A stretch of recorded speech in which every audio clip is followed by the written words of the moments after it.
Wise leaders know that there's a difference between being able to do something, in other words, you can do it, and then actually doing it. So can I or should I? The difference often is about consensus. Do you have enough consensus to move forward with a decision you made? So think of it this way. Leaders are hired or put in place to make changes. Changes often bring conflict. Why? Because there's friction. And when you have friction, you're going to have fire. And how much time are you going to spend putting out those fires once they've been created? You can save yourself a lot of heartache and a lot of headache by building consensus before implementing decisions.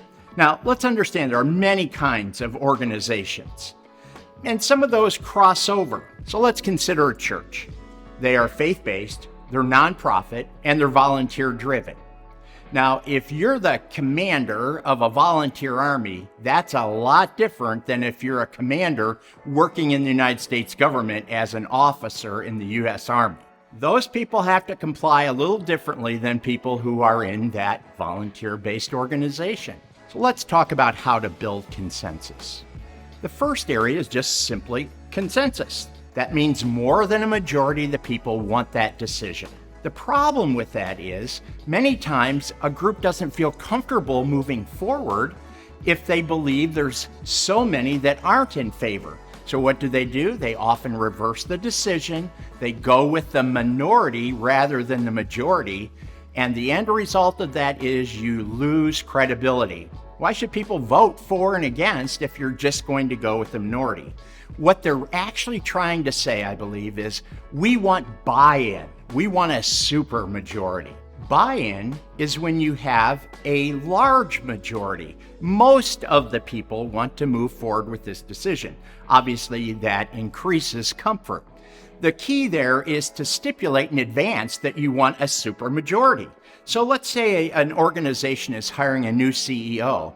They might stipulate in advance you have to have 80% approval of the board in order to hire the CEO. There you're not stuck with just simple majority consensus. You actually have buy-in around that new CEO. Now, one of the dangers there is that you don't want people to reserve telling you the truth or speaking out. Even if the vast majority is against them, that voice is important. And you don't want to punish dissenters. You want to encourage that, but then you don't want to give the idea just because you voted no, you can be a dissenter that causes discord. Once the group votes in a supermajority, everybody's on board when you walk out of that boardroom. Another area is unanimity. It's really nice when you can get it, but it's actually kind of rare in large groups, especially in volunteer groups, because they don't have anything to lose. They're not there because they're getting a paycheck. They're there because they're committed to the mission. So when you have the bar set so high at unanimity, you probably are going to be disappointed. Two things happen. One is called groupthink, where everybody's deferring to the wishes of the leader or the main influencers in the group. And so what happens is the voice of reason many times goes down. The second, perhaps even the larger issue with unanimity is it's not actually the vote of everybody, it's the vote of one. Because any one person can veto the whole concept because unanimity is the standard. So the real question is, are you change ready?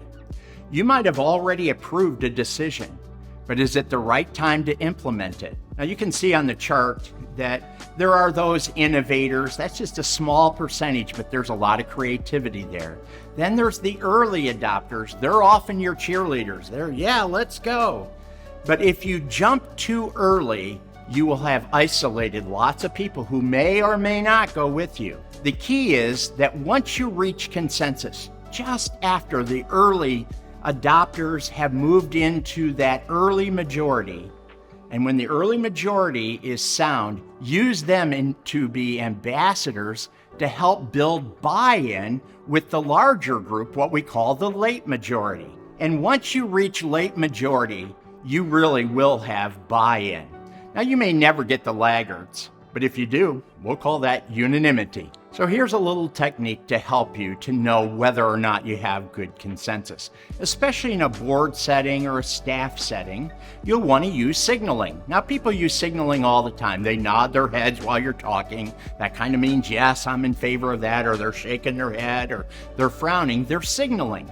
So why not give a real-time methodology to help measure consensus while you're in discussion? For instance, there are hand signals. Pretty simple, right? Thumbs up while the discussion's going on means I'm in favor of what's being said. If it's thumbs down, I disagree. I don't like what's being said. I don't like the direction this is going. Or this. What is that saying? I'm not sure. I could be persuaded either way, but I have questions. Now, what we like to do is say, test for consensus before you begin hours of discussion. Maybe you already have strong consensus. If so, don't go into all of the signaling that's needed. One other trick that we've often used with boards is we pass out cards to everybody. On the table, everybody's expected to use the 3 cards. Instead of thumbs up, it's green. I like what's being said. If it's something that you say, hey, I'm not really crazy about that, you might use the red card, no. Or I'm right there in the middle. That's I'm undecided. I have cautions. I have concerns. Well, that's it about building consensus. Wise leaders know when they can as compared to when they should. If you have stories about how you build consensus, we'd love to hear them.